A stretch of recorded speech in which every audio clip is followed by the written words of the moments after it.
wabarakatuh. Saudara-saudariku, berjumpa kembali dalam pertemuan kita untuk melanjutkan kajian tafsir kita, menggali keterangan-keterangan, pedoman-pedoman kehidupan kita yang difirmankan oleh Allah Subhanahu wa taala dalam Al-Qur'anul Karim.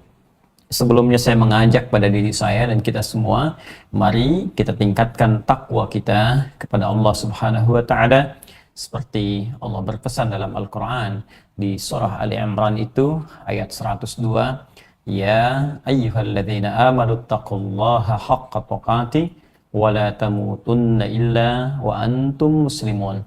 Hai seluruh orang yang beriman, tanpa kecuali tingkatkan takwamu kepada Allah dengan sungguh-sungguh, dengan serius, dengan cara yang benar. Dan jangan sampai engkau wafat kecuali dalam keadaan sebagai muslim yang baik. Semoga Allah menjadikan kita pribadi takwa. Semoga Allah menyehatkan kita semua. Dan khususnya di malam Jumat yang semoga Allah berkahi ini, Allah berkenan mengangkat wabah virus COVID-19 Corona yang sama-sama sekarang tengah kita hadapi. Semoga sebelum Ramadan seluruhnya diangkat, dan semoga sekali lagi kita diberikan kenikmatan untuk menunaikan ibadah Ramadan di tahun ini lebih daripada sebelumnya, insya Allah. Saudara-saudariku, di pertemuan yang lalu kita telah bahas di makna firman Allah Subhanahu wa taala surah Al-Baqarah di pembuka ayat yang ketiga, alladzina yu'minuna bil ghaib wa yuqimuna as-salah wa mimma razaqnahum yunfiqun. Kita telah selesai di pembahasan kalimat yuqimuna as-salah pada bab pendahuluan.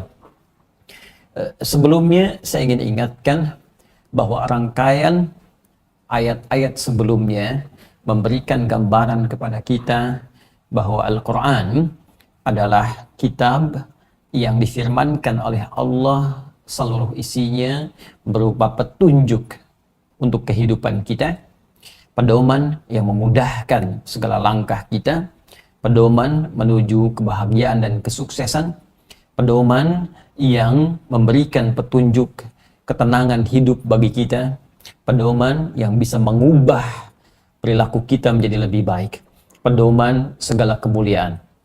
Dan ini hanya akan Allah berikan ya bagi orang-orang yang mau bertakwa kepada Allah Subhanahu wa taala, yang diantara ciri takwa itu pertama, dia mesti yakin tanpa ragu pada setiap apa yang Allah sampaikan di dalam Al-Quran ini, walaupun sifatnya belum ia ketahui atau belum ia dapatkan informasinya atau bahkan belum ia pahami isinya. Maka ini bagian syarat yang pertama. Orang-orang yang yakin tanpa ragu akan kandungan Al-Quran, maka dijamin oleh Allah Subhanahu wa taala akan diberikan ketenangan pada jiwanya, diberikan rasa aman dalam kehidupan dunianya, dan dijamin dari kegelisahan akhirat saat suasana begitu menegangkan di yaumul hisab. Kemudian kita lanjutkan di pertemuan yang lalu bahwa jika orang-orang menginginkan menjadi takwa setelah dia yakin akan seluruh isi kandungan Al-Quran, maka keyakinan itu mesti ia buktikan dengan memperbanyak amal saleh. Karena itulah kalimat iman dalam Al-Quran itu seringkali disandingkan dengan amal saleh. Jadi jika Anda menginginkan untuk menguatkan kembali imannya, maka rumusnya dalam Al-Quran, kuatkan, latih kekuatan iman itu dengan banyak menunaikan amal saleh. Ya, karena itulah Nabi bahkan pernah memberikan satu petunjuk yang kemudian disampaikan oleh Al-Imam Al-Bukhari dalam kitab sahihnya, dalam pembahasan Kitabul Iman, berisi setidaknya 57 hadis di dalamnya yang menuntun kita bagaimana meningkatkan iman kita, ya, dan memberikan solusi pada orang yang sering bertanya, kenapa iman saya sering naik atau kadang-kadang juga turun. Maka dari sekian banyak hadis yang disampaikan di situ, ada satu kunci dari kalimat Nabi SAW, Al-imanu yazidu wa yantaqis. Yazidu bit-ta'ah wa yantaqis bil ma'siyah. Iman itu kadang-kadang naik, kadang-kadang turun. Tapi rumusnya kata Nabi, jika Anda ingin terus naikkan, maka latih ia dengan mengerjakan ketaatan. Wujud ketaatan itu bentuknya amal saleh.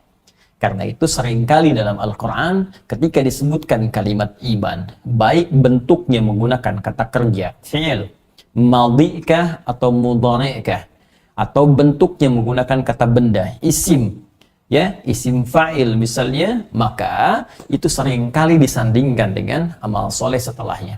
Ya, saya pernah contohkan pertemuan lalu, wal 'asr innal insana lafi khusr illal ladzina amanu iman.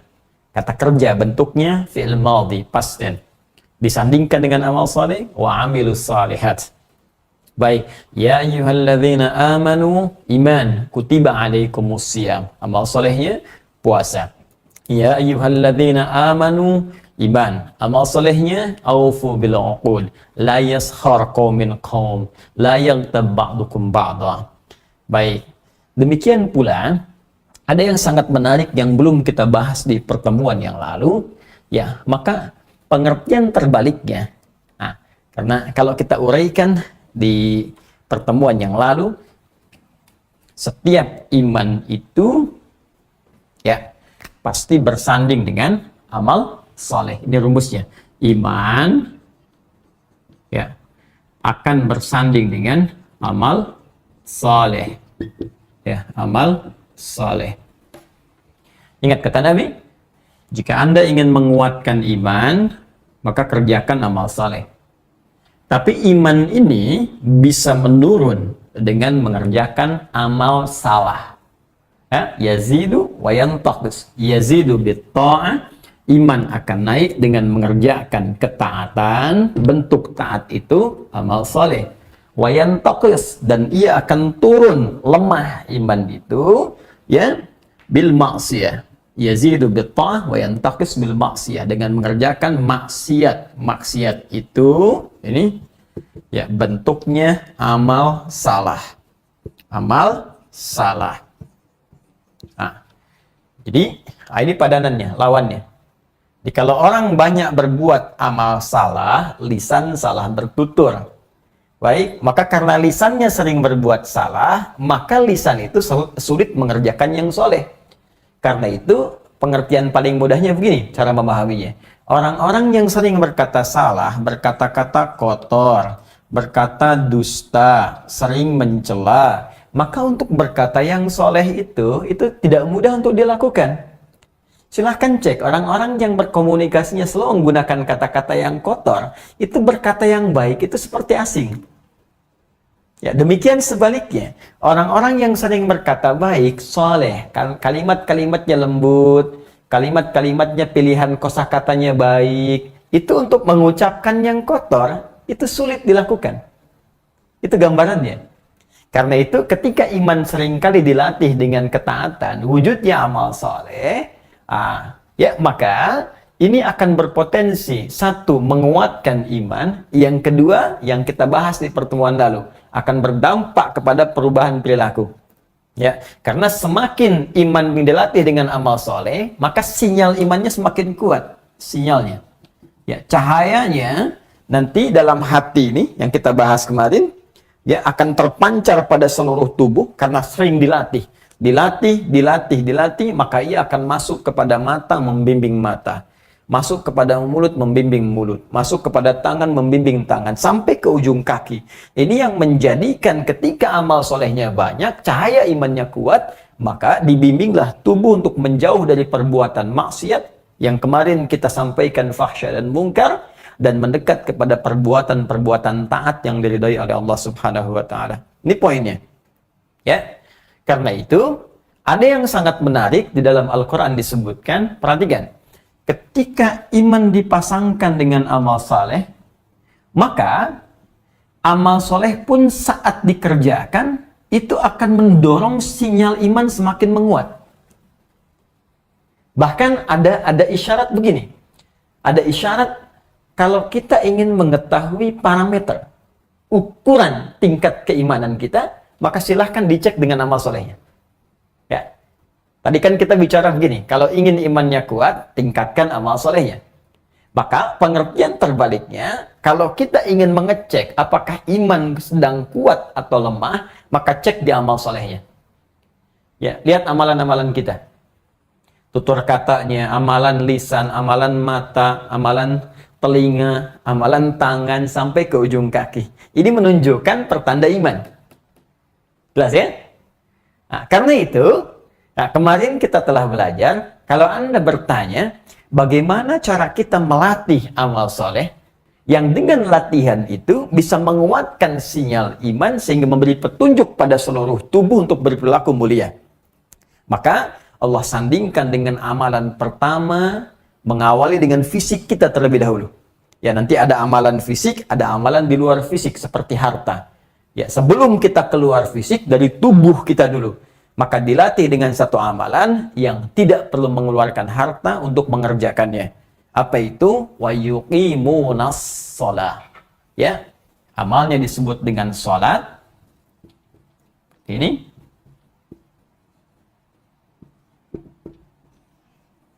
Ya, maka dilatih dengan menunaikan salat, amalan pertama, amalan fisikal. Yang semua orang bisa mengerjakan karena tidak ada tuntutan untuk mengerjakan sholat itu berupa hal-hal di luar tubuh kita. Semacam harta. Nggak ada orang sholat bayar misalnya. Ya, tapi yang menarik dalam sholat ini nanti akan dilatih seluruh elemen tubuh kita. Dari ujung kepala sampai ujung kaki. Ya, maaf, kepala akan dilatih untuk menunduk ke bawah. Sehingga terlatih untuk tawadhu, rendah hati. Ya, lisan mulai dilatih untuk berkata yang baik-baik. Bahkan yang pertama diucapkan kalimat rendah hati. Yang tinggi hanya Allah. Bukankah saat sholat Anda mengucapkan Allahu Akbar? Ya, Akbar itu ism tafdhil. Kabir, besar. Akbar, yang paling besar. Jadi Anda katakan tidak ada yang paling besar, yang paling hebat, yang paling dahsyat kecuali hanya Allah. Makanya kalau orang mengucapkan Allahu Akbar dalam setiap sholat, nggak akan sombong. Jadi kalau ada orang sholat mengucapkan Allahu Akbar tapi selalu merasa besar, ya, merasa hebat dalam kehidupannya, ya, merasa paling unggul dibanding orang lain, merasa yang paling banyak ilmunya, merasa yang paling tinggi jabatannya, nggak mungkin. Mustahil orang berilmu yang sholat, ya, akan berkata saya yang paling hebat, yang lain salah semua.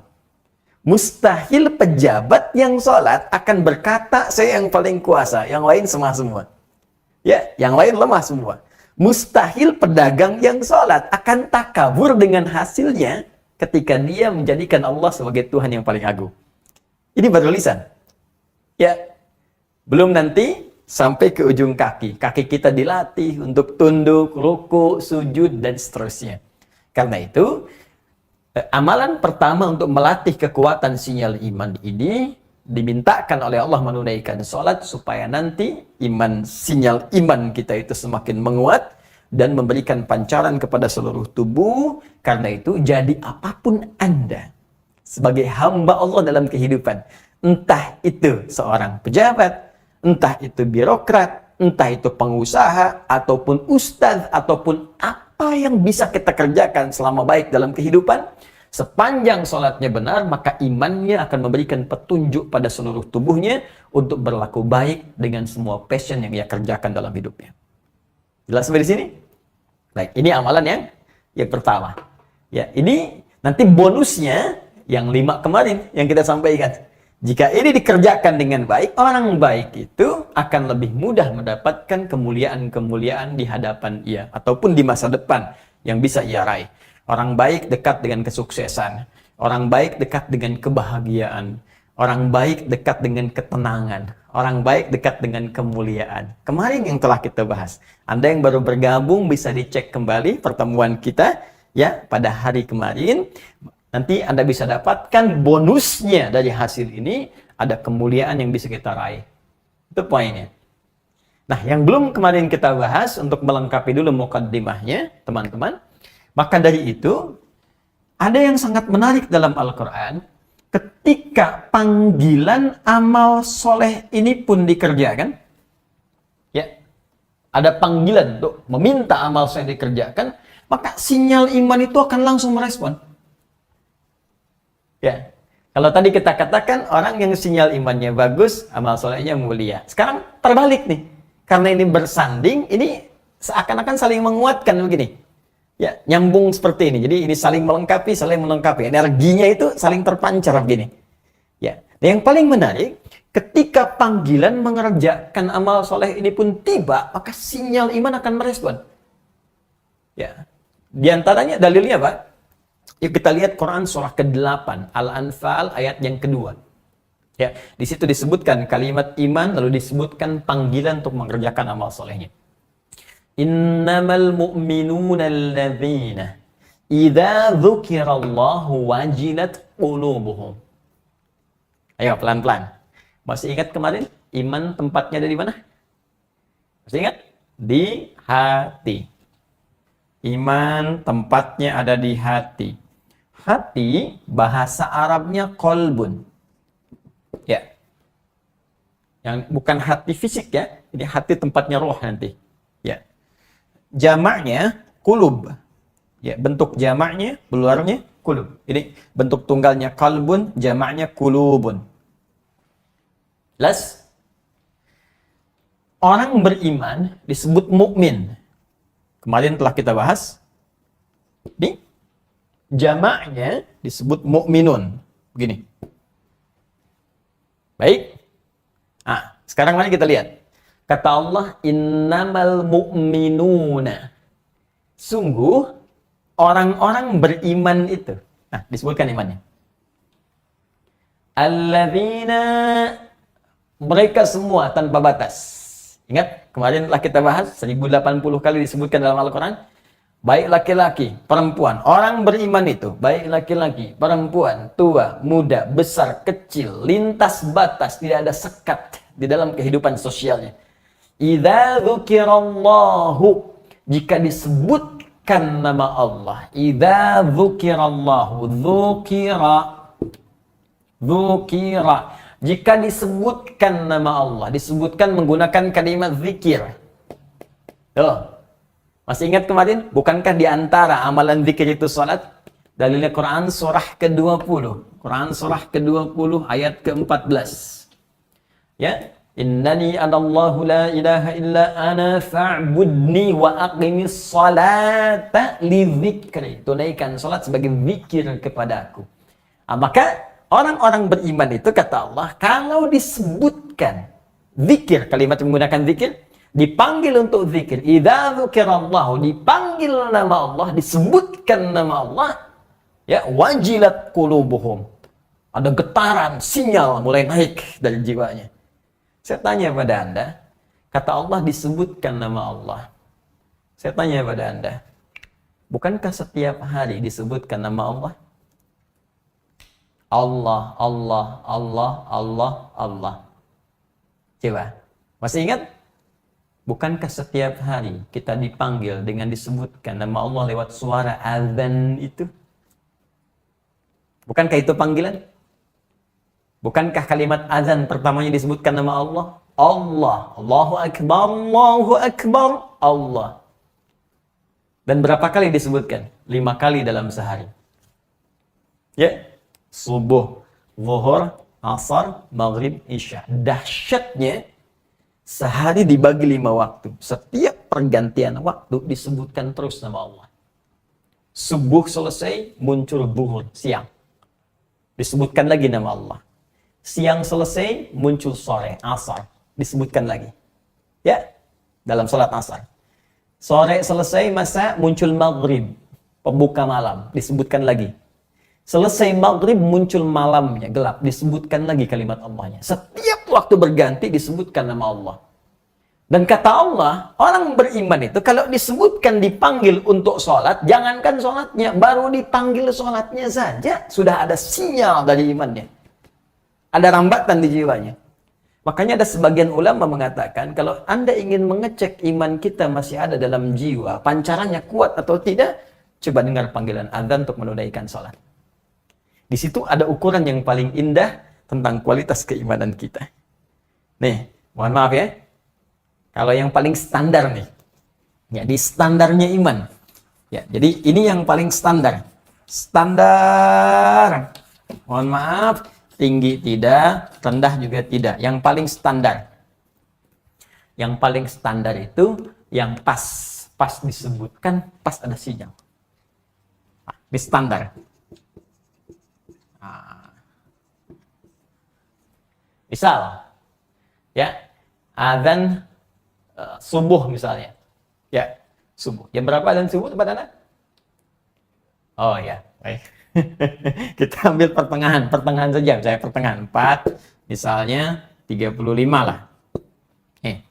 Adzan subuh 4.35. Allahu Akbar, Allahu Akbar. Langsung hati Anda ada panggilan. Sinyalnya menguat. Membangunkan Anda dengan mengatakan pada pikiran Anda, bangun, sudah adzan. Allahu Akbar, sudah adzan. Jadi begitu dipanggil, pas kita memberikan respon. Maka ini menunjukkan iman Anda standar. Pas bukan kuat. Bukan kuat ya, tapi standar. Ya, cara berpikirnya begini. Anda di kantor datang jam kantor jam 7. Datang pas jam 7, bukankah standar? Kalau datang jam 6, baru itu hebat namanya. Ya, karena itu, kalau ada orang dipanggil azan 4.35, kemudian dia baru sadar ingat dengan panggilan itu, maka imannya standar.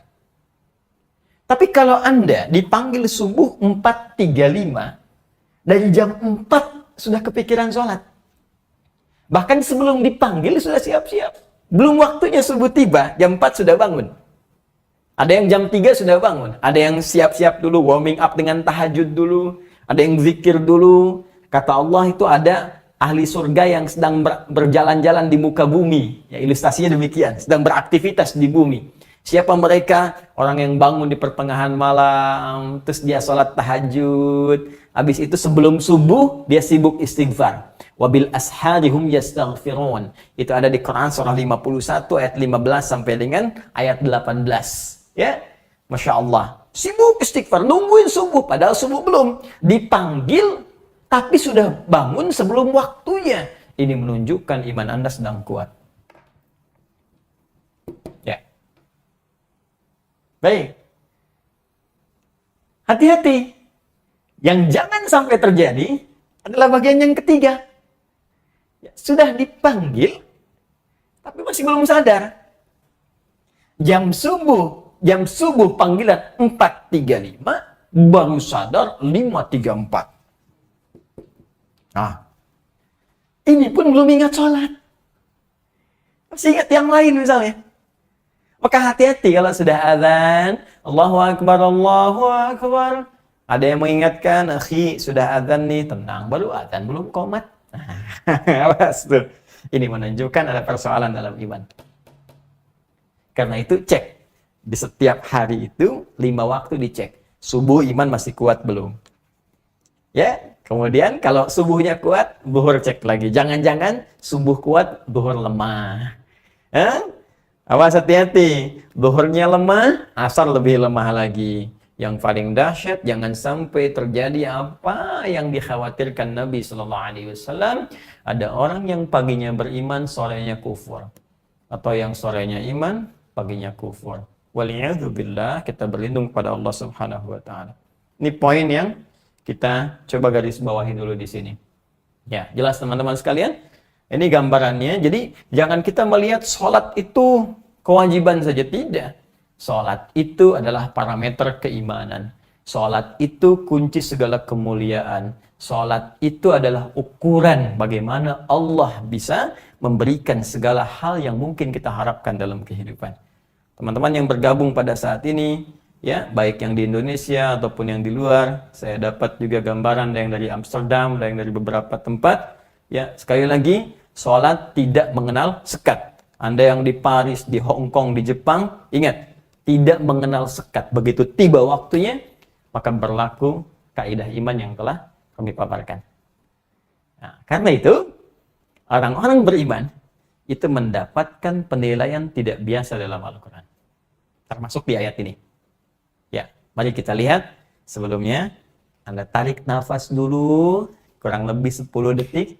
Dan biarkan di 10 detik itu saya coba menghapus ini supaya kita bisa menikmati apa yang coba kita uraikan. Bismillah. Hitungan belum dimulai. Oke, kita mulai. 1, ya. 2,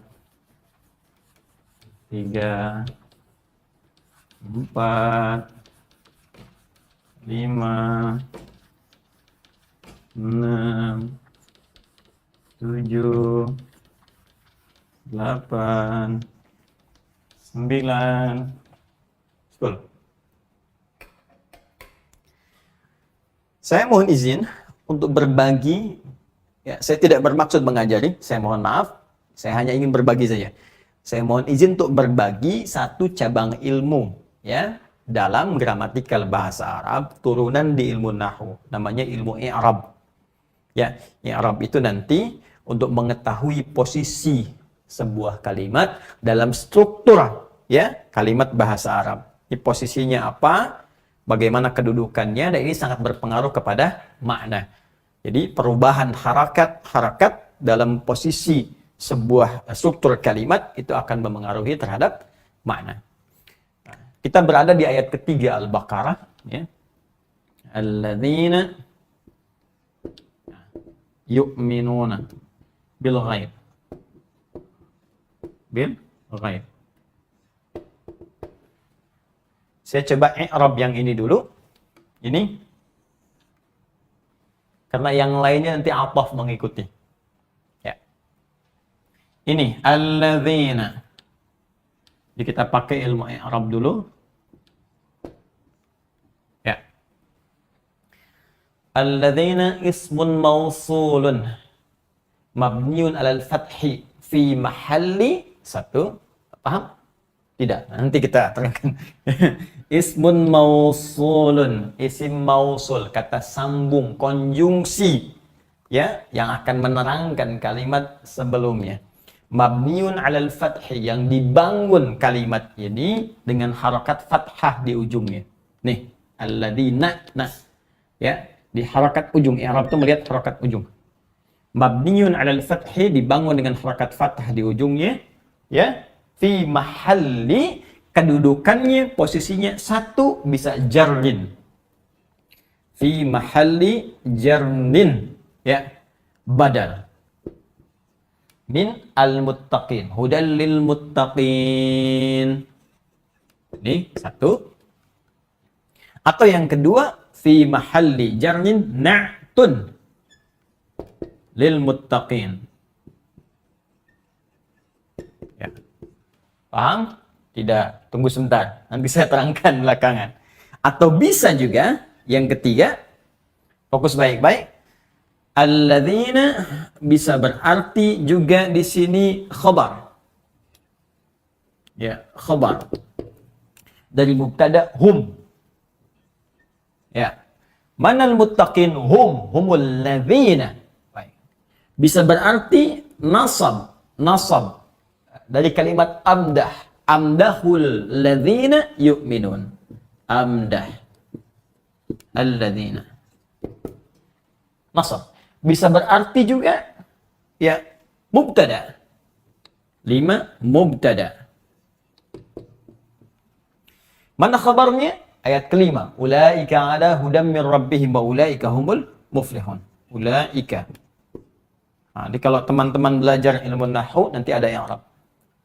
Satu kata ini saja itu punya 5 turunan posisi. Kalau kita dalami cabang ilmunya, dapat 5 posisi ini. Ya, 1, fi mahalli jarnin badal. Posisinya jar. Jar itu dia bisa berharakat kasrah dari sebelumnya. Ikut. Ya, muttaqin kasrah, ikut kasrah lagi. Ya, tapi bukan kasrah yang dilihat. Ini posisinya badal. Badal itu artinya pengganti dari yang sebelumnya. Keterangan yang menggantikan sebelumnya. Kalau kita terangkan maksud badal ini adalah maksud kalimat sebelumnya. Siapa muttaqin itu? Hudal lil muttaqin. Al-Quran akan memberikan segala kemuliaan petunjuknya kepada orang takwa. Siapa orang takwa itu? Alladzina. Ini dia maksudnya. Badal. Ya. Yang dimaksud muttaqin itu, ganti kalimat tadi, keterangan muttaqin itu ya ini. Jadi kalau Anda ingin menjadi muttaqin, ini keterangannya. Jadi apa yang saya bahas kemarin, 1,5 jam, itu saya baru nerangkan satu posisi ini. Bisa yang kedua, na'tun sifat. Sifat. Ya, sifat orang takwa itu, ya ini. Sifatnya sering meningkatkan imannya kepada Allah. Sifatnya rajin sholat. Sifatnya rajin beramal. Jadi kalau Anda ingin melihat orang takwa, lihat yang banyak amalnya. Kalau Anda pengen lihat orang takwa, lihat yang kuat imannya. Lihat yang baik akhlaknya. Ini, sifat. Na'tun. Ya, lil man'uti atau wasfun lil mausufil muttaqin. Bisa berarti khabar. Informasi, keterangan, berita. Jadi Allah ingin beritakan kepada kita. Siapa orang takwa itu? Humul ladzina yu'minuna bil ghaib. Nih, saya turunkan informasi, kata Allah. Kalau kamu ingin mencari, ingin tahu, atau ingin jadi orang takwa, maka syaratnya begini, begini, begini, begini. Bisa berarti, ini yang paling menarik, nasab. Dari kalimat amdah. Amdah itu yang dipuji. Amdahul ladzina yu'minuna bil ghaib. Kata Allah, hei, Quran akan diberikan sebagai petunjuk pada orang-orang takwa. Orang-orang ini orang terpuji. Siapa yang dipuji Allah? Alladzina yu'minuna bil ghaib. Jadi ketika iman kita menguat, ya Masya Allah, ketika amal ibadah kita meningkat, itu datang pujian dari Allah. Makanya orang-orang yang dipuji oleh Allah itu rahmatnya dekat. Nanti kita akan lihat ya. Bisa, saya beri contoh gini, saya lompat sedikit. Bukankah amalan pertama iman itu sholat? Masih ingat? Alladzina yu'minuna bil ghaib wa yuqimunas sholat. Sholat kan? Nah, teman-teman, sholat ini jamaknya sholawat. Ya, sholawat. Begini. Sholawat ini bentuk jamaknya. Ya. Lihat. Sholawat itu di Al-Quran, itu bentuknya ada 3 nanti. Ya, sholawat kita kepada Allah, sifatnya ibadah. Ya. Sholawat malaikat nanti, ya, kepada kita. Kita bersolawat kepada Nabi SAW, ya kan? Kemudian malaikat juga bersolawat kepada Nabi SAW. Malaikat juga bersolawat kepada kita. Ketika kita solawat kepada Nabi, maka dibalikan kepada kita. Solawat malaikat bisa berarti permohonan doa kepada Allah. Istighfar maksudnya, ampunan untuk kita atau mengaminkan doa kita. Ada yang paling indah, solawat Allah kepada kita. Salawat kita kepada Allah berupa ibadah, salawat Allah kepada kita bentuknya bukan ibadah, tapi bentuknya berupa pujian. Kalau sudah Allah bersalawat artinya memuji kita, maka akan disertakan rahmat di dalamnya. Contoh, Quran surah kedua ayat 157. Paling kiri agak ke atas sedikit. Quran surah 2 ayat 157. Ya, ada orang yang sabar ketika ditimpa musibah, dia sabar. Dan dia bermuhasabah meningkatkan ibadahnya kepada Allah. Kata Allah, ulaika alaihim salawatun. Ya, salawatun. Ulaika alaihim salawatun min rabbihim wa rahmah. Rahmat datang, tulis. Ya, wa ulaika humul muhtadun. Mereka itulah orang-orang diberi sholawat oleh Allah. Ingat, mesti belajar, awas. Kalau nggak paham tentang bahasa Arab, nggak ngerti bahasa Quran, jangan komentar. Jangan Anda katakan, oh ini orang Islam mesti butuh sholawat dari Allah. Bukan butuh sholawat. Anda yang tidak mengerti. Jadi jangan sampai ketidakmengertian kita harus menuduh orang lain, apalagi merendahkan Sang Pencipta. Ya, kalau nggak paham belajar. Baik, kembalikan. Ya, mohon maaf, kita kembalikan. Baik, jadi kalau salawat kita kepada Allah sifatnya ibadah, salawat Allah kepada kita sifatnya pujian. Ada orang-orang yang dipuji oleh Allah. Ulaika alaihim salawatun min rabbihim. Ketika Allah memuji, wa rahmah. Rahmat turun. Wah, kalau sudah rahmat, luas maknanya. Bisa ampunan dari semua dosa. Jadi kalau orang sudah, dosanya sudah israf, sudah berlebihan. Wah, kalau israf itu begini. Kalau Anda kondangan, ada prasmanan, makan sekali. Nah, kalau yang israf, itu ngantri lagi. 10 kali, ngantri lagi. Itu israf. Ada orang berbuat dosa israf. Jadi kalau belum ngerjain dosa, kayaknya belum lengkap. Oh, si Fulan udah maling tuh. Wah, saya juga bisa. Langsung maling. Di apa yang orang kerjakan dia belum, akan selalu dia kerjakan israf lebih. Bahkan pada orang seperti itu pun, kalau sudah mendapatkan rahmat Allah, maka menghunjam hidayah dalam dirinya, terampuni dosa-dosanya, dan berpeluang sangat dekat dengan Allah Subhanahu wa Ta'ala. Karena itulah ketika Allah ingin mengampuni dosa orang israf, yang disampaikan bukan kalimat ghafir, seperti Quran surah Mu'min ayat ketiga itu, bukan ghafar, seperti Nuh ayat 10 itu, bukan ghafur, tapi kalimatnya rahmah dengan sifat rahimnya. Quran surah 39 ayat 53. Qul ya ibadiyalladzina asrafu ala anfusihim. Katakan Muhammad SAW pada hamba-hambaku yang israf dalam dosanya. La taqnatu min rahmatillah. Ya, rahmat. Rahmat bersanding dengan kemudahan rizki, rahmat bersanding dengan ketenangan jiwa, rahmat bersanding dengan ampunan, rahmat bersanding dengan kebahagiaan. Jadi kalau orang sudah dipuji oleh Allah, maka terkumpul rahmat dalam dirinya. Siapa di antara mereka? Amdah. Nih, alladzina yu'minun. Ya, orang-orang yang suka meningkatkan imannya kepada Allah, gemar berlatih amal soleh, maka dapat pujian dia. Karena itu orang yang betul solehnya, beramalnya benar, rahmat Allah melekat dalam dirinya. Tenang aja. Gak ada beda antara suka dan duka. Suka dia bersyukur, duka dia bersabar. Semuanya ibadah. Ya. Masya Allah. Dan indah. Saya kan pernah sampaikan kepada Anda, kisah suami istri yang menikah itu, istrinya begitu cantik, luar biasa, ya, suaminya biasa-biasa saja, ya. Tapi keadaan di rumah tangganya indah gitu kan. Sekali istrinya dandan, ya Masya Allah, cantik, rapi, luar biasa. Terus suami kemudian tiba-tiba melihat, wajah tak berpaling, mata tak berkedip. Istri bertanya, Zauji ma bika, sayang, kenapa kamu?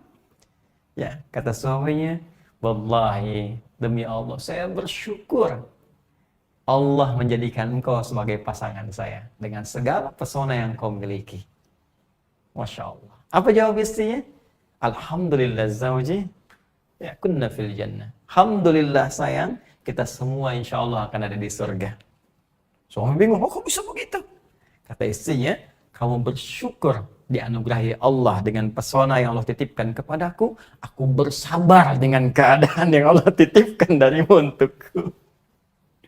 Tapi tidak ribut, nggak ada perang dunia ketiga, nggak ada lempar piring, yang terjadi malah ya satu kenikmatan sinergi yang sangat luar biasa. Itu kalau Allah sedang memberikan rahmat dalam kehidupan, apalagi di rumah tangga dan Anda butuh itu. Bukankah samara salah satunya rahmat?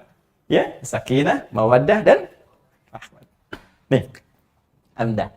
Maka kalau ingin dipuji Allah, kuatkan iman. Kalau ingin disebut punya sifat orang takwa, kuatkan iman. Ya, kalau ingin ditetapkan oleh Allah, diinfokan nih orang-orang takwa, kuatkan iman. Maka kalau sudah Anda inginkan jadi seperti ini, mubtada, maka jadi pionir. Mubtada itu pionir di awal. Ya, selalu di awal. Ya, dan sifatnya ma'rifah. Ya, nggak boleh nakirah, nggak boleh umum, mesti khusus. Kecuali ada sesuatu yang menuntut mesti nakirah. Ya, dalilnya di Alfiyah Ibnu Malik, ya, la yajuzul ibtida'u bin nakirah ma lam tufid ka'inda Zaidin namirah. Ya, enggak boleh mubtada itu diawali dengan nakirah kecuali ada sesuatu manfaat yang sifatnya masih didapatkan dari situ, enggak ada yang lainnya lagi. Jadi spesial, khusus. Maka maksudnya jadilah orang spesial. Jadi pionir. Kalau disampaikan sekarang, cepat lakukan sekarang. Cepat tingkatkan iman. Itu maksudnya. Nah, ini baru satu kalimat yang kita i'rab, belum yang ini, belum yang lainnya. Ini satu-satu. Nah, sekarang kalau kita ingin mulai, bagaimana caranya? Wa yuqimunas shalah, tunaikan salat. Kemarin kita berhenti di pembahasan apakah setiap orang salat mendapatkan kemuliaan yang dimaksudkan? Belum tentu, kecuali seperti salat yang diinginkan oleh Al-Qur'an dan dicontohkan oleh Rasulullah SAW. Bagaimana caranya? Itu yang coba kita akan bahas di pertemuan kali ini. Ya, jadi saya cukupkan dulu pembahasan kali ini mukaddimahnya. Jadi kita belum mukaddimah nih. Kita belum mulai ayatnya. Kita baru mukaddimah. Tenang, Anda yang baru bergabung, ini baru mukaddimah. Sekarang kita mulai pembahasannya. Jadi saya nanti pelan-pelan. Jadi insya Allah saya akan berbagi. Ini ilmunya ada ini kita turunkan. Jadi kalau sudah bahas satu, nanti turunan ilmunya apa? Ini sorofnya, ini nahunya, ini balaghahnya. Ya, kemudian misalnya nanti ada arud, kita masukin arudnya dan seterusnya. Ya, supaya kita dapat bagian ilmu, termasuk kita baca kitab yang disampaikan oleh para ulama kita. Bismillah. Pelan-pelan ya. Allahumma salli ala sayyidina Muhammad sallallahu.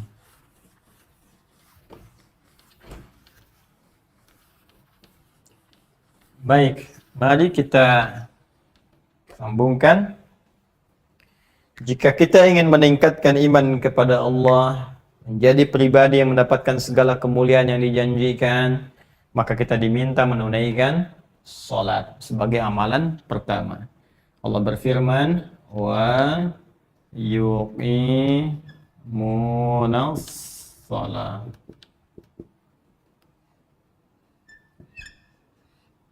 Baik. Ini ya. Wa yuqimunas salat. Ini kita tuliskan salat.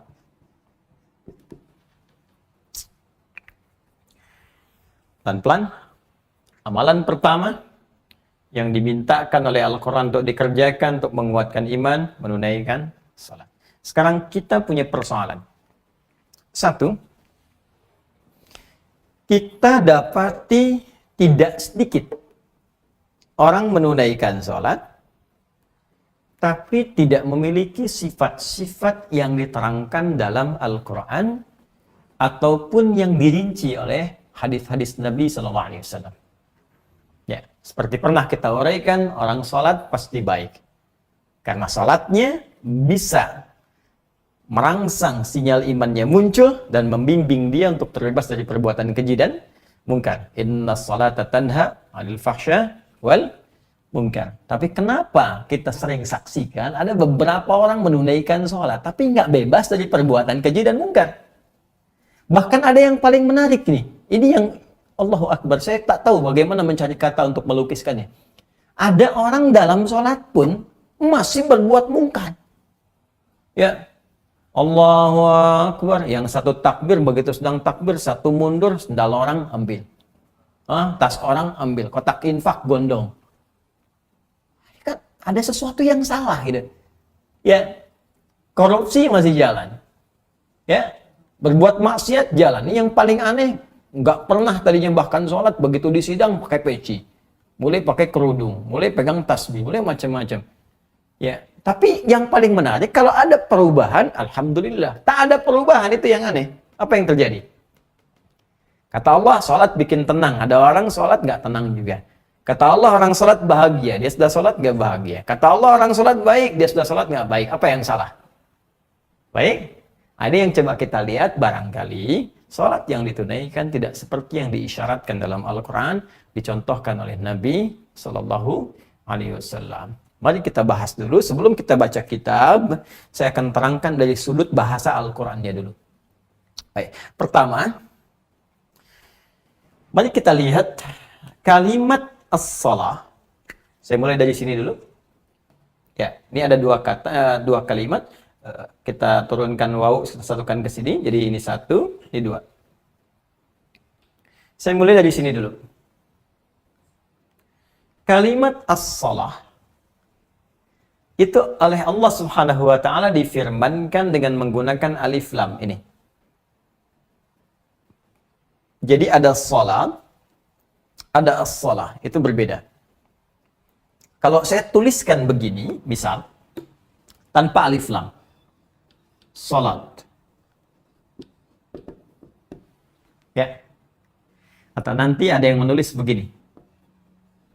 Ini imla saja, khat, salat. Baik. Tanpa alif lam. Alif lamnya tidak ada. Ini, alif lamnya tidak ada. Bila tidak menggunakan alif lam, itu dalam istilah ilmu nahwu disebut nakirah namanya. Ya, nakirah. nakirah. Fokus belajar ya. Belajar, awas, awas, awas. Saya ingin Anda paham. Anda tak hafal istilah pun tak masalah. Yang penting paham.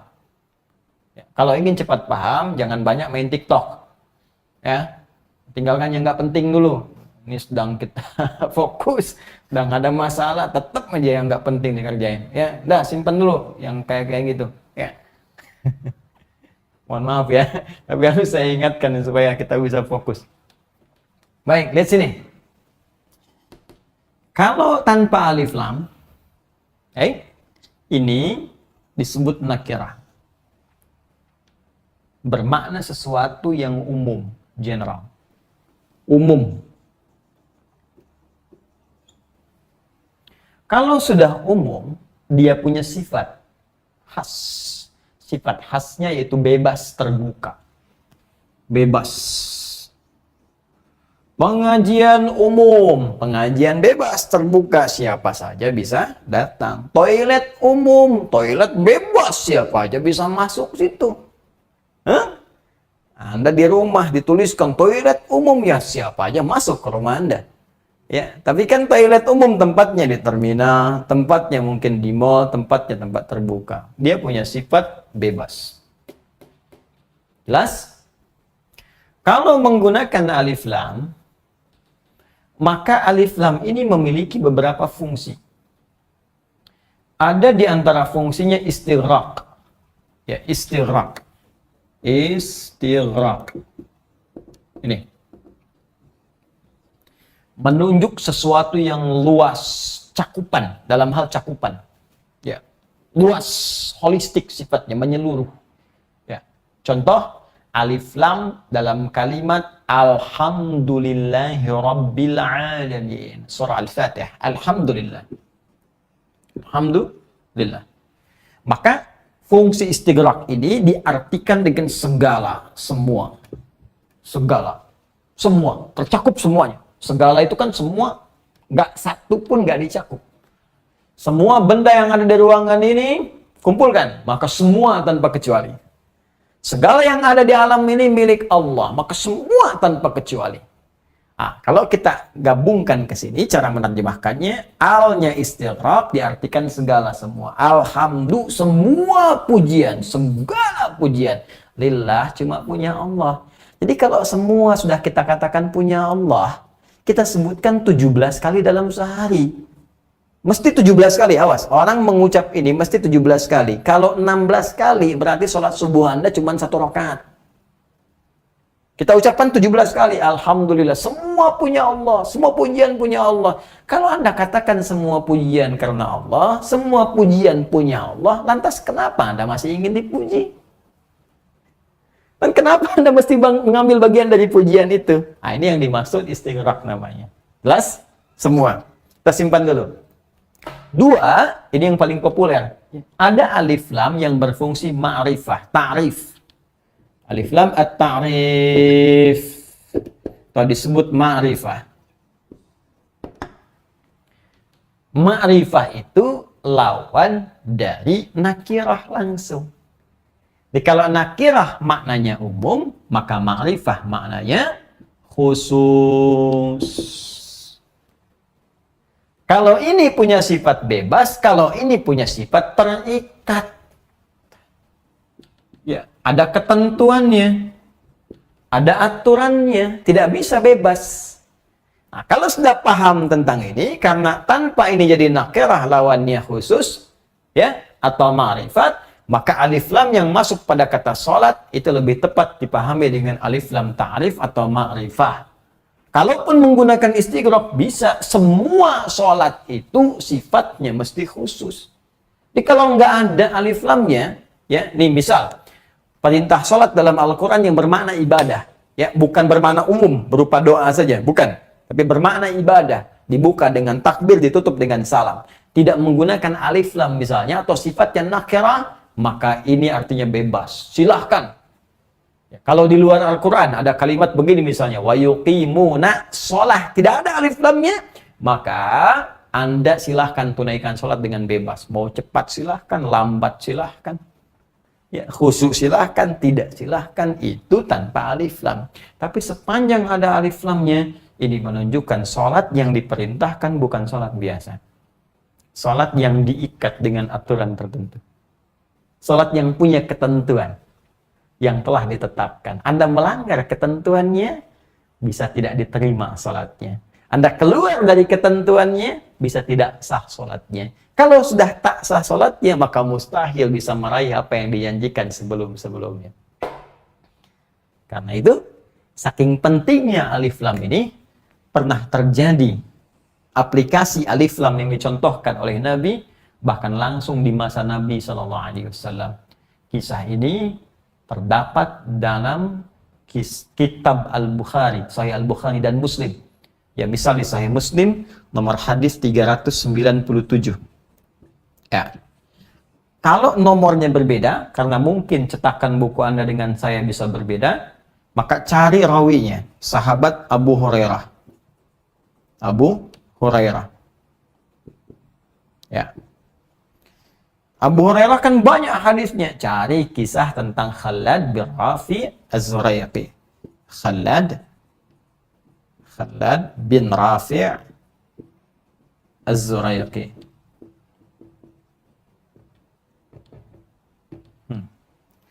Khalad mungkin kisahnya banyak. Cari bab Al-Musi, ya, fis shalah. Al-Musi fis shalah. Ya, Ustaz, maksudnya Musi di Palembang? Oh, bukan, itu Sungai Musi. Ya, kalau belum paham, cari hadis tentang orang yang sholatnya buruk. Musi itu orang yang sholatnya jelek, yang nggak bagus. Ya, Anda klik ini aja, insya Allah. Sekarang kan udah banyak. Ya, udah bisa dicari di internet, ya, googling, searching dan sebagainya, Anda akan ketemu. Ya, An Abi Hurairah radhiyallahu taala anhu, ya. Hadis riwayat sahabat Abu Hurairah, semoga Allah meridai kepada beliau. Anna Nabiy sallallahu alaihi wasallam dakhala al-masjid, bahwa Nabi sallallahu alaihi wasallam masuk ke Masjid An-Nabawi, fadakhala rajulun, maka ada seorang lelaki pun ikut masuk. Ya, lelaki itu yaitu Khalad bin Rafi Az-Zurayaqi. Jadi kalau di hadis tidak disebutkan siapa orangnya, ini menunjukkan peristiwa itu, mohon izin, yaitu dibuat umum untuk menunjukkan sebuah gambaran. Kalau ada sesuatu yang kurang baik, biasanya dibuat umum. Kalau baik, biasanya disebutkan orangnya untuk mengambil keberkahan dari orang itu dan pahala terus mengalir kepadanya sebagai contoh ia kepada kita semua. Ya, kemudian Nabi masuk, orang ini ikut masuk, lalu orang ini sholat. Ya, sholat. Kalau di redaksi lain, ya wan Nabi fi nahyatin ukhra minal masjid. Jadi ketika orang ini sholat, Nabi di sisi yang lain. Ketika dia selesai, falamma sallama, thumma atan Nabiy sallallahu alaihi wasallam. Dia mendatangi Nabi sallallahu alaihi wasallam. Ya, faqala, maka dia berkata, assalamu alayka ya Rasulullah. Assalamu alayka ya Rasulullah. Ya, faqala lahu Nabi sallallahu alaihi wasallam, maka dijawab oleh Nabi sallallahu alaihi wasallam, wa alaikassalam wa rahmatullah, irji' salli fa innaka lam tusalli. Bima makna? Kata Nabi, engkau balik lagi salat karena engkau belum salat. Padahal sudah selesai salatnya. Sudah salam, datang, sudah salat lagi. Begitu selesai, datang lagi. Mengucapkan salam lagi. Dijawab seperti yang semula tadi. Seperti yang semula.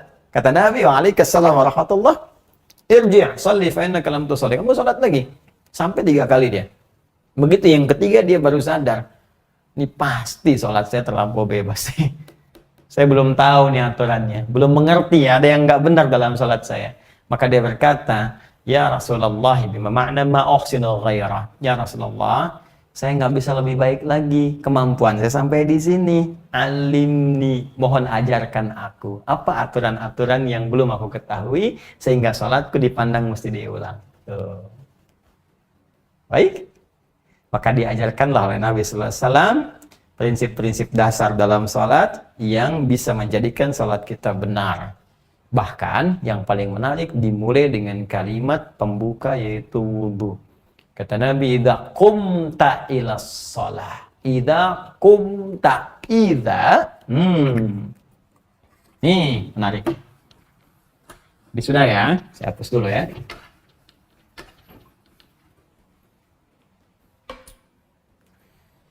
Ketika orang ini berkata, alimni ya Rasulullah, tolong ajarkan aku. Kata Nabi, idza qumta, idza qumta.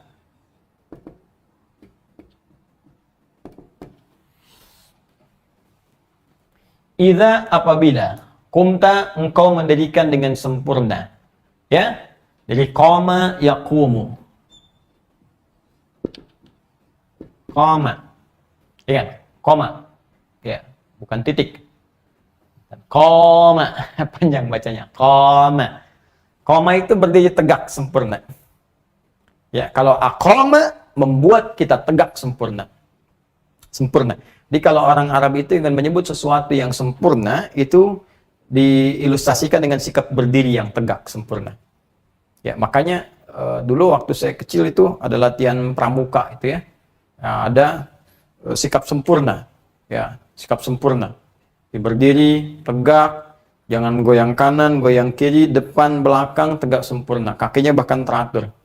Nah, ini dalam bahasa Arab qama. Kalau kita berusaha menegakkan diri kita, tambah hamzah depannya, harakatnya fathah. Ini. Ya, aqama. Berusaha menjadikan kita tegak. Ini dalam sikap. Tapi dalam makna kiasannya secara balaghah artinya ini menunjukkan kesempurnaan. Jadi kalau diterjemahkan, kalau kamu ingin sempurna. Ya kan? Nah, gini teman-teman. Idza kalau ketemu past tense, ini bentuk past tense. Ya, fi'il madhi. Madhi itu past tense. Untuk lampau. Ya. Huruf idza kalau ketemu bentuk madhi, bentuk past tense, maka maknanya berubah jadi mudhari. Ada? Maksudnya apa, Ustaz? Nah, ikuti aja. Ya, pahami aja. Jadi kalau ada kata idza, ya, paling cepatnya gini, kalau ada kata idza, setelahnya kata kerja, ya, itu pasti umumnya akan menunjuk pada makna mudhari, akan. Ya, sedang, akan, nanti. Belum kejadian waktu itu, nanti, kalau nanti akan. Makanya kalimatnya apabila kamu akan, ya, itu cara menerjemahkannya. Baik, misal di Al-Quran kita praktekkan contoh ini. Idza jaa nasrullahi wal fath. Apabila nanti datang pertolongan Allah, maka dibukalah Makkah itu. Al-Fathu Makkah. Itu begitu surat itu turun, belum dibuka Makkahnya. Baru diinformasikan, nanti Makkah akan ditaklukkan, akan dibuka, terbuka untuk kalian masuk. Itulah diantara mukjizat yang disampaikan kepada Nabi berisi berita gaib. Makanya orang beriman langsung yakin. Makkahnya belum dibuka, tapi udah yakin karena Allah yang sampaikan. Itulah sifat orang beriman. Jadi kalau disampaikan langsung yakin, walaupun masih gaib, belum tahu kita.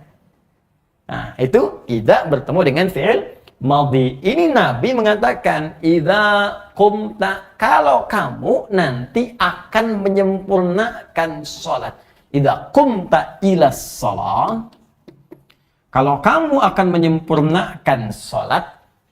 Kalau kita buang idzanya, ya, berarti telah sholat. Kalau kita ingin pertahankan maknanya, ya, akan menyempurnakan, idzanya dibuang. Maka berubah ke dalam bentuk aqama, ya, aqama ganti kata ketiga dengan ya, yuqimu.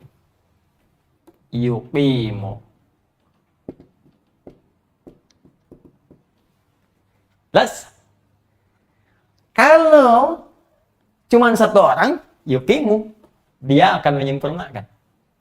Tapi pertanyaan saya, mohon maaf sekali, yang akan menyempurnakan sholat cuma satu orang atau semua yang sholat? Pasti semua yang sholat. Makanya rumus dalam asbabun nuzul atau asbabul wurud, kalau ada satu kejadian, orangnya nggak langsung disebutkan umum sifatnya, rajulun atau menggunakan inisial, ini artinya kejadian itu akan terjadi lagi di masa depan dengan tokoh-tokoh yang berbeda. Karena itu khalat nggak disebutkan kalimat hadisnya rajulun. Ya, tapi dicari sampai ketemu orangnya ini. Kalimat hadisnya rajulun artinya yang mungkin pernah keliru, bukan khalad saja, orang nanti pun akan banyak yang salah sholatnya. Mesti belajar dulu. Barangkali di antara yang banyak itu, mohon maaf, saya, Anda, atau kita termasuk di dalamnya. Baik ya? Kalau itu kembalikan ke sini. Idza qumta, kalau idanya dibuang, maka berubah ke sini jadi aqama bentuk mudhari yuqimu. Karena banyak tambah un di ujungnya. Rumus kemarin yang kita ambil. Un yuqimun. Maka bentuknya jama. Mereka mencoba menyempurnakan. Perhatikan sini. Kembalikan ke Al-Baqarah ayat 3. Orang-orang yang ingin mencas imannya itu bukan sekedar sholat. Bisa Allah mengatakan, alladzina yu'minuna bil ghaibi wa yusallun. Bisa. Tapi kenapa kemudian dibuka dengan kalimat yuqimun? Dan mereka mencoba menyempurnakan. Purnakan. Tuh. Salat mereka, alif lam yang muncul sesuai aturan ma'rifah yang tadi. Ini cara menerjemahkannya, wa yuqimunas shalah, dan mereka orang-orang yang menguatkan iman itu, orang-orang yang ingin jadi takwa itu, mereka berusaha menyempurnakan salatnya sesuai aturannya. Pakai. Gitu cara menyempurnakannya. Tahu menerjemahkan sesuai dengan konteksnya. Sekarang bertanya, bagaimana cara menyempurnakannya? Cek di hadis ini. Ini pelajarannya.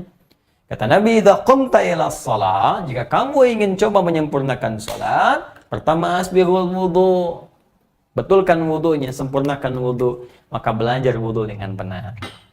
Ini mohon maaf karena ini pelajaran tafsir, bukan pelajaran fikih, jadi saya belum bisa masuk kepada bab fikih. Nanti kalau terlampau lebar kita, ini kajiannya nggak akan pernah selesai. Ya, akan lebih baik kalau kita nanti pisahkan. Insya Allah kita pisahkan. Sebetulnya Anda bisa ikuti di YouTube ya, Adi Hidayat Official. Ini saya sarankan sekali lagi akan lebih baik Anda menggunakan yang official.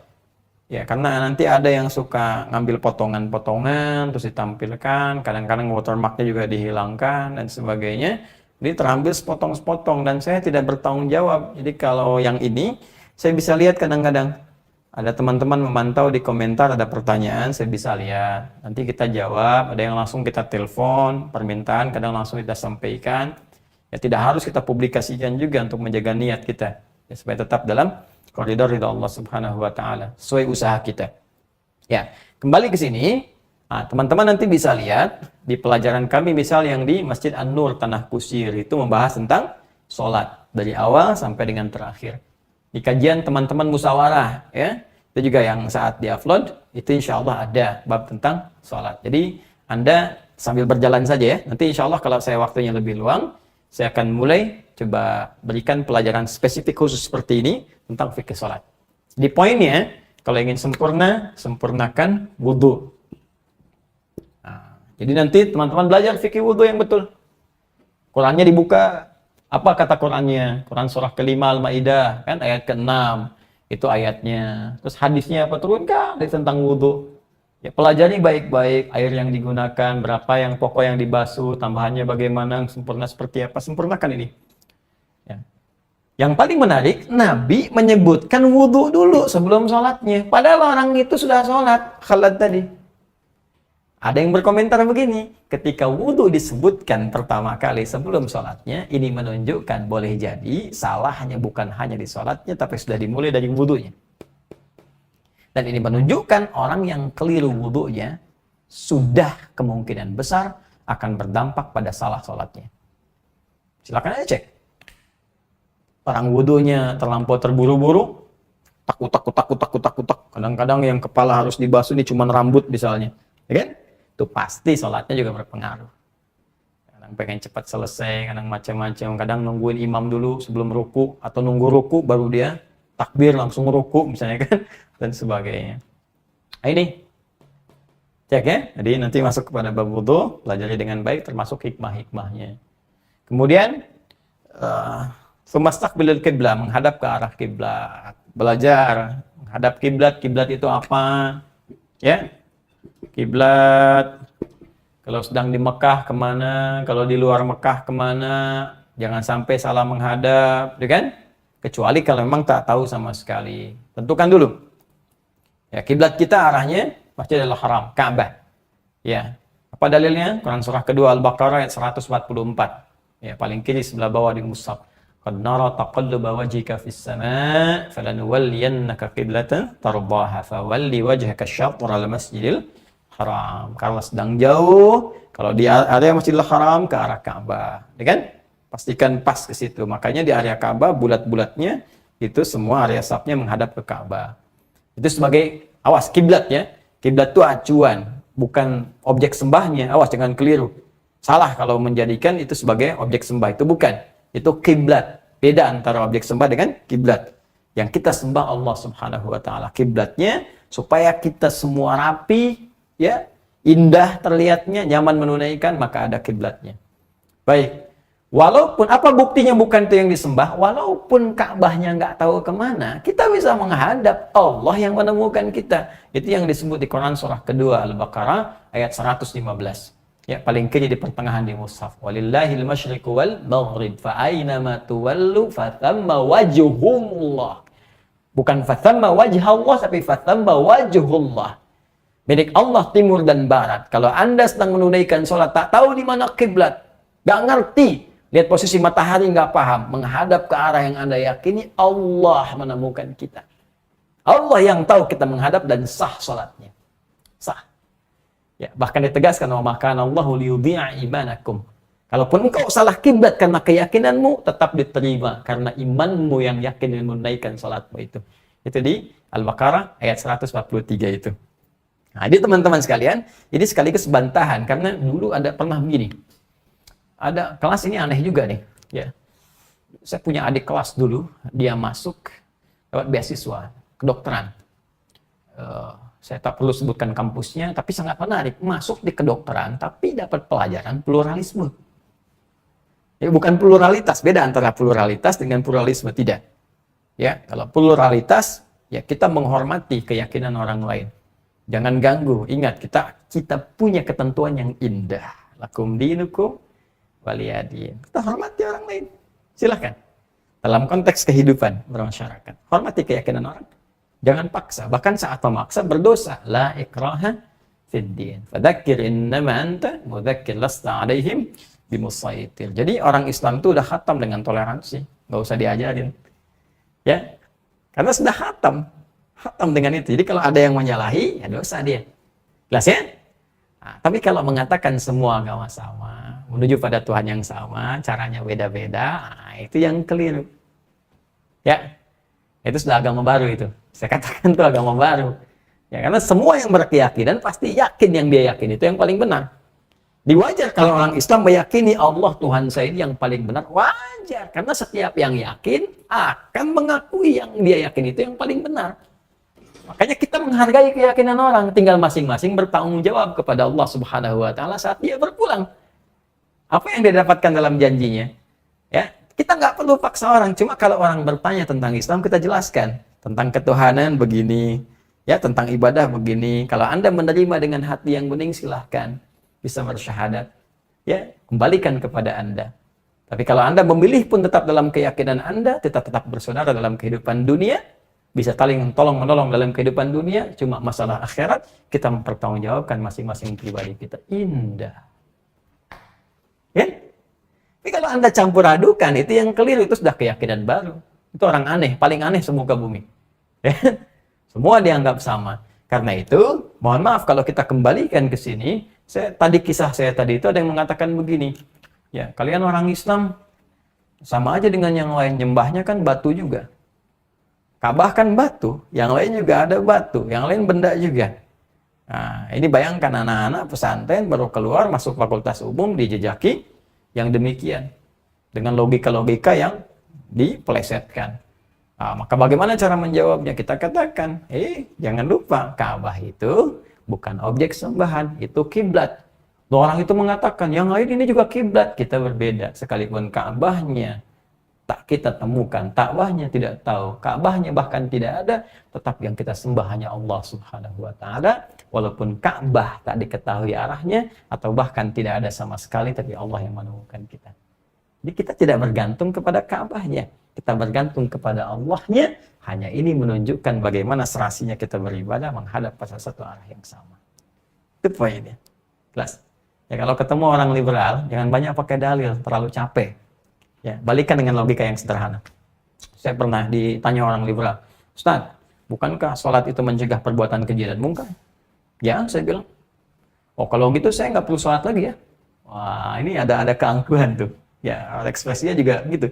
Berarti saya nggak perlu sholat lagi. Kenapa saya bilang? Karena saya sudah bisa mencegah perbuatan diri dari perbuatan keji dan mungkar. Jadi kalau saya sudah bisa membebaskan diri dari perbuatan keji dan mungkar, saya nggak perlu sholat lagi dong ya. Saya bilang, enteng saja kita bilang, Mas, meninggalkan sholat itu termasuk perbuatan mungkar. Sudah, saya tinggalkan. Artinya kalau Anda nggak sholat, Anda masih mengerjakan perbuatan mungkar. Selesai. Nah, kenapa nyambungnya sampai ke situ ya? Nah, ini kiblat. Oke. Kemudian setelah itu baru Nabi ajarkan dari mulai takbir sampai dengan salam. Ya, dipelajari dengan lengkap.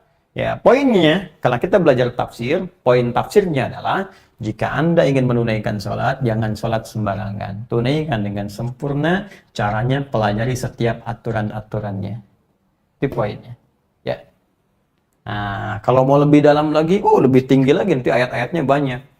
Bahkan di antara yang sempurna itu, salah satunya memahami setiap bacaan-bacaan sholat yang kita bacakan. Ini mohon maaf, jangan-jangan selama ini ada yang sholat tapi tidak mengerti apa yang dibaca dalam sholatnya. Bagaimana bisa khusyuk?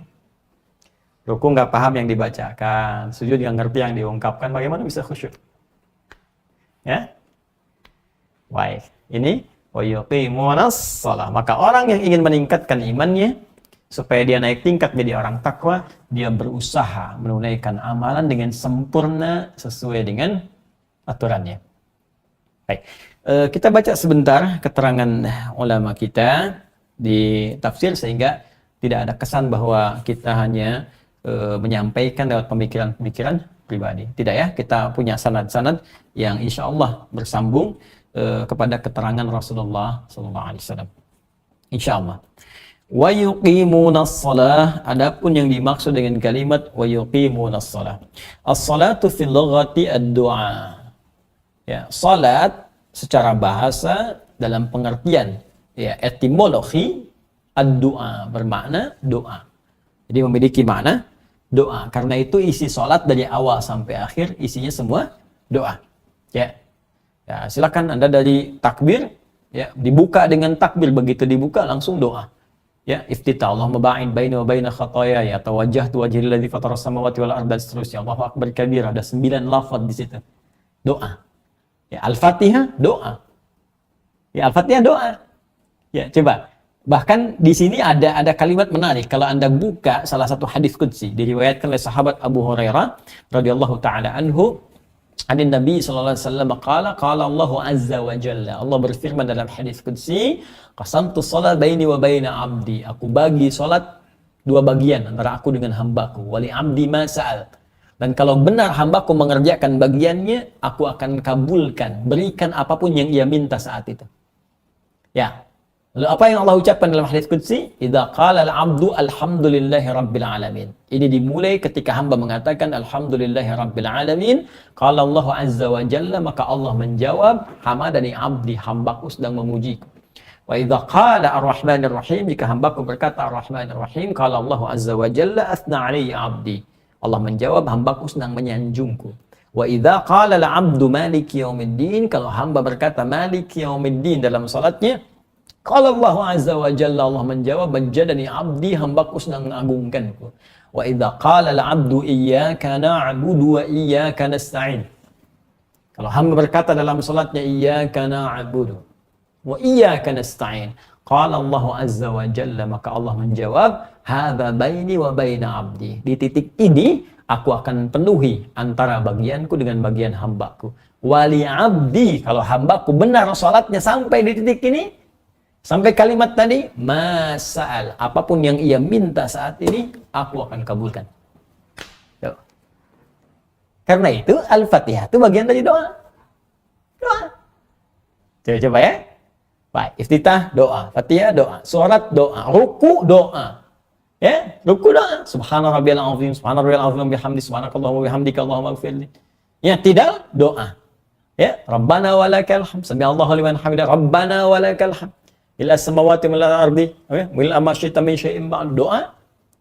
Ya, sujud, malah perbanyak doa. Fa'aktsir doa. Ya, innama aqrabul abdi min rabbihi wa huwa sajid. Fa'aktsir doa. Keadaan terdekat antara seorang hamba dengan Rabbnya saat sujud, perbanyak doa. Duduk di antara dua sujud, doa, Rabbighfirli warhamni dan seterusnya. Semua doa.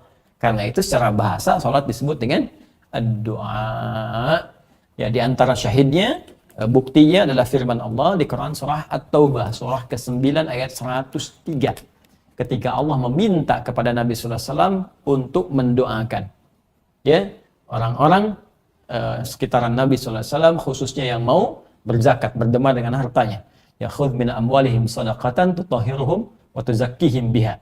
Ya, wa shalli alaihim inna salataka sakanun lahum. Ya, ambil dari harta-harta orang yang telah masuk kewajiban zakatnya itu, ambil zakat mereka untuk menyucikan jiwa mereka dan membersihkan keadaan diri mereka. Wa shalli alaihim, dan doakan mereka. Inna salataka, sungguh doamu itu sakanul lahum, akan menenangkan jiwa mereka. Nah, ini diantara makna bahasa salat itu berarti doa. Ya. Bin shalla yusalli idza da'a, dari kalimat sorofnya shalla yusalli, tasrifnya idza da'a. Jadi jika dia berdoa, ketika seorang berdoa, orang Arab menyebut dia sedang salat. Ya. Wasta'malaha syari' fil ibadati dzat ruku' was sujud listimaliha 'ala doa. Karena itu dari kalimat doa ini, kalimat salat ini digunakanlah dalam bentuk perintah syariat, karena terkandung dalam setiap gerakannya baik ruku ataupun sujud, yaitu kalimat-kalimat doa. Ya. Wal iqamatu fil asli, sedangkan kata iqamah pada asalnya bermakna ad-dawamut tsabat, sesuatu yang konsisten dan tegak. Nah, dia ada tambahan nih, ya. Tadi kita ungkapkan sesuatu yang sempurna, kedua sesuatu yang tegak, kemudian yang ketiga ada makna ad-dawam. Min qaulika qamal haqqu ay dhahara wa thabata. Dari perkataanmu qamal haqqu, jika yang benar sudah muncul, sudah tegak, ya, ay dhahara wa thabata, nampak dan tetap. Ya, konsisten. Jadi kalau kita sambungkan ke sini, maknanya kita tambahkan orang-orang yang beriman itu, yang mau meningkatkan imannya, yaitu orang yang berusaha konsisten menyempurnakan salatnya. Konsisten itu ya belajar lagi, makin khusyuk lagi. Jadi kalau kita sekarang takbir paham artinya, berikutnya kita pahami dengan baik, pelan-pelan sampai mendapatkan kenikmatan halawatul iman. Ya, baik, kurang lebih itu dulu, kita tidak panjang-panjang dulu. Ya, sebentar. Wa makna yuqimunas shalah, sedangkan arti lengkapnya yuqimunas shalah, yu'addunaha fi awqatihal muqaddara laha ma'a ta'dili arkaniha wa iqa'iha mustafiyatan liwajibatiha wa sunaniha wa adabiha wa khusyu'iha. Sedangkan yang dimaksud dengan kalimat firman Allah yuqimunas shalah, yaitu menunaikan salat tepat pada waktunya yang telah ditetapkan dengan menjaga kesempurnaan rukun-rukunnya dan menunaikan dengan benar sesuai dengan kewajiban dan sunnah-sunnahnya beserta menjaga adab dan kekhusyuannya. Singkatnya, tunaikan dengan sempurna. Sesuai dengan aturannya. Ada aturan rukun, aturan syarat, aturan khusyuk dan sebagainya yang harus kita pelajari. Itu yang akan merubah keadaan diri kita. Saya kira ini dulu yang kita pelajari. Ya, alhamdulillah kita bisa simpulkan bahwa orang-orang takwa yang insya Allah mendapatkan petunjuk kemuliaan dari Allah, dibimbing hidupnya menjadi tenang dan nyaman, punya kemuliaan, adalah orang yang mau mencharge imannya sehingga terus meningkat, dan itu ia lakukan dengan cara belajar, berusaha menyempurnakan sholat sesuai dengan aturan-aturan yang telah Allah tetapkan. Ini yang bisa kita bahas. Mohon izin saya memberikan tambahan informasi bahwa teman-teman yang telah mengajukan APD, ya, alhamdulillah saya mendapat konfirmasi semua sudah sampai tadi, ya, alhamdulillah, di 17 rumah sakit di Indonesia termasuk puskesmas. Dan bagi teman-teman jangan malu, nggak apa-apa kalau ada di wilayahnya, tapi kalau bisa jangan per orang ya, institusinya, rumah sakitnya, sehingga tidak mengesankan orang per orang. Kita lebih senang nanti kirimkan sehingga bisa digunakan juga Anda dan di rumah sakit tempat Anda berdinas atau bertugas, khususnya yang menangani COVID-19. Ya, insya Allah apa yang Anda ajukan, kita berusaha apa yang kita punya kita maksimalkan. Ya, kemudian ada yang bertanya teman-teman, sebetulnya bukan hanya pertanyaan, saya bahkan harus memastikan ini ya, sudah murojaah belum? Ayo, yang pengen menghafal di bulan Ramadan, ayo maksimalkan lagi. Ya, ini kan sudah pekan ke-7 nih, Jumat besok ya. Al-Kahf, ya Al-Kahf, lalu Al-Qamar, terus berdoa kepada Allah minta, sudah sepekan lagi, kurang lebih 6 hari ke depan sebelum Ramadan. Ramadan kita mulai hafalan. Teman-teman jangan khawatir, ya, saya sudah penuhi stoknya lagi. Jadi yang mencari At-Taisir ini sudah ada, ya ini sudah ada di di store kita beserta catatannya. Di sini ada petunjuk. Ini ada latihan untuk juz pertama. Ya, ini sesuai. Jadi gini, saya ingin sampaikan bahwa buku murajaah yang kami tampilkan itu sebetulnya juga mushaf. Ya, cuma kita tampilkan dalam bentuk memudahkan hafalan dan pengulangan. Ya, yang pembukanya ada di buku ini di bagian ujung. Jadi kalau teman-teman menghafalnya benar, ini insya Allah di sini nanti disambung dengan murajaah, nanti ada metode untuk menghafal, kemudian menyempurnakan potongan ayat dan melatih dengan angka. Jadi kalau ini benar, insya Allah latihannya bagus, itu akan refleksnya kuat. Ya per 1 detik misalnya. Jadi kalau latihan di sini, saya kalau murajaah, ya kita mohon maaf, mohon izin. Ya Allah, astagfirullah, semoga Allah ampuni dosa saya. Dan kita semua, saya mohon maaf sekali lagi. Ini hanya berbagi ya untuk memudahkan. Jadi kalau kami bermurajaah, kita mencoba untuk menguatkan di bawah ini. Ya, yang di bawah. Jadi kita baca ini. Nah, ini kan Al-Fatihah sama ayat 1 sampai 5 Al-Baqarah. Jadi kita bacanya dari sini murajaahnya. Nggak melihat ke sini lagi. Misalnya kita gabungkan ya. Sini. Bismillahirrahmanirrahim. Alhamdulillahirabbil alamin arrahmanirrahim maliki yaumiddin iyyaka na'budu wa iyyaka nasta'in 5 ihdinas siratal mustaqim 6 7 siratal ladzina an'amta 'alaihim ghairil maghdubi 'alaihim waladdallin. Misal. Ya, terus Al-Fatihahnya ini 1 sampai 5. Al-Baqarah 1 sampai 5 yang pertamanya ini. Ya kalau disebutkan 1 alif lam mim, 2 dzalikal kitabu la raiba fihi hudal lil muttaqin, 3 alladzina yu'minuna bil ghaibi wa yuqimunas salata wa mimma razaqnahum yunfiqun, 4 walladzina yu'minuna bima unzila ilaika wa ma unzila min qablik wa bil akhirati hum yuqinun, 5 ulaika ala hudan min rabbihim wa ulaika humul muflihun. Nanti ke bawahnya sudah acak. Misal nanti di sini, nah ini 3 alladzina yu'minuna bil ghaibi wa yuqimunas salata wa mimma razaqnahum yunfiqun, 5 ulaika ala hudan min rabbihim wa ulaika humul muflihun, 1 alif lam mim gitu. Jadi kalau Anda sudah lancar ini, sudah insyaallah mudah bagi kita untuk menghafal Al-Qur'an dan menghadirkannya dalam kecepatan 1 detik. Nah, 20 ya kadul barku yakhtafu absarahum 6 minal ladzina kafaru sawa'un 'alaihim anzartahum, 1 detik saja. Jadi kalau 2 detik sudah lama. Nah, detik. Jadi kalau kita sudah demikian, insya Allah akan memudahkan. Nanti di lain waktu kalau ada sesinya, kita coba sambungkan. Dan saya akan sempurnakan ini dulu sampai hari ini. Teman-teman sekalian, mungkin kalau ada waktu besok saya sambungkan. Jika tidak, kita akan berhenti dulu karena pasca Jumat, saya akan memulai masuk kepada fikih Ramadan. Ya untuk persiapan saat Ramadan. Karena Ramadan saya pun ingin fokus ibadah. Ya, jadi izinkan saya nanti Ramadan untuk fokus beribadah. Kita akan rekam sebelumnya sehingga di waktu Ramadan ya mudah-mudahan kita sudah mantap ibadah, sudah tidak mempersoalkan lagi apa yang sering diulang-ulang setiap tahun, apa nggak pernah tuntas. Jangan sampai ada pertanyaan lagi, Ustaz, tarawih ini 11 apa 23, Ustaz begini ya, sudah selesai. Dah, setiap tahun kok ditanyakan terus nggak pernah tuntas. Baik, kita nanti bahas Sabtu ke sana. Dan khusus bagi teman-teman yang di sekolah UAH, ya usahakan Al-Quran hafal. Insya Allah nanti dimulai pekan depan saya akan infokan kepada admin. Nanti ikuti terus kapan waktunya kita akan lanjutkan kuliah kita yang berlangsung online saat ini. Jadi sekali lagi teman-teman yang mencari untuk hafalan, insya Allah ada di sini. Ya, nanti Anda tinggal masuk ke store. Saya lihat masih ada. Jadi saat Ramadan saya akan tambahkan beberapa buku yang mungkin insya Allah bisa bermanfaat untuk kita semua. Saya kira ini yang saya bisa sampaikan.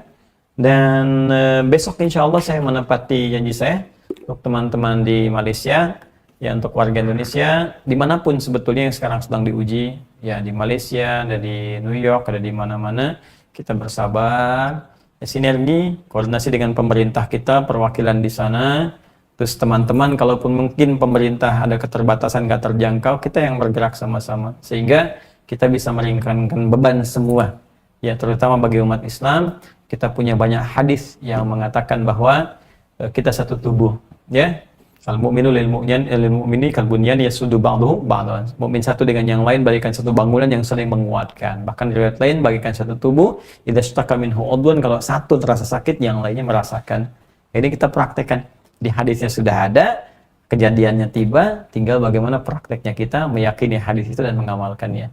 Dan kita tidak perlu saling menghadirkan hal-hal buruk lagi, karena kita orang beriman, kita pengen takwa, kita pengen jadi orang yang dipuji, dirahmati oleh Allah Subhanahu wa taala. Sekarang fokus siapkan ibadah sebelum kita berpulang kepada Allah Subhanahu wa taala. Allahumma taqabbal minna innaka antas samiul alim wa tub alaina innaka antat tawwabur rahim. Allahumma 'allimna ma yanfa'una wa 'allimna ma jahilna. Allahumma ij'alna min ahli al-Qur'an waj'alil Qur'ana sahiban lana fid dunya wa syafi'an lana fil akhirati ya rabbal alamin. Rabbana atina fid dunya hasanah wa fil akhirati hasanah wa qina adhaban nar. Allahumma irfa' 'anna al-waba wal bala wa khasatan corona. Allahumma irfa' 'anna al-waba wal bala wa khasatan corona. Allahumma irfa' 'anna al-waba wal bala wa khasatan corona qabla maji'i syahr Ramadan ya rabbal alamin. Allahumma tawaffana muslimin wa alhiqna bis salihin. Ij'al baqiyata hayatina hayatan tayyibah wa akhir hayatina ya Allah husnul khatimah. Wa sallallahu ala nabiyyina al-karim sayyidina Muhammad wa ala alihi wa sahbihi ummati ila yaumiddin. Wa akhiru da'wana subhanakallahumma bihamdika asyhadu an la ilaha illa anta astaghfiruka wa natubu ilaik. Walhamdulillahi rabbil alamin. Assalamualaikum warahmatullahi wabarakatuh.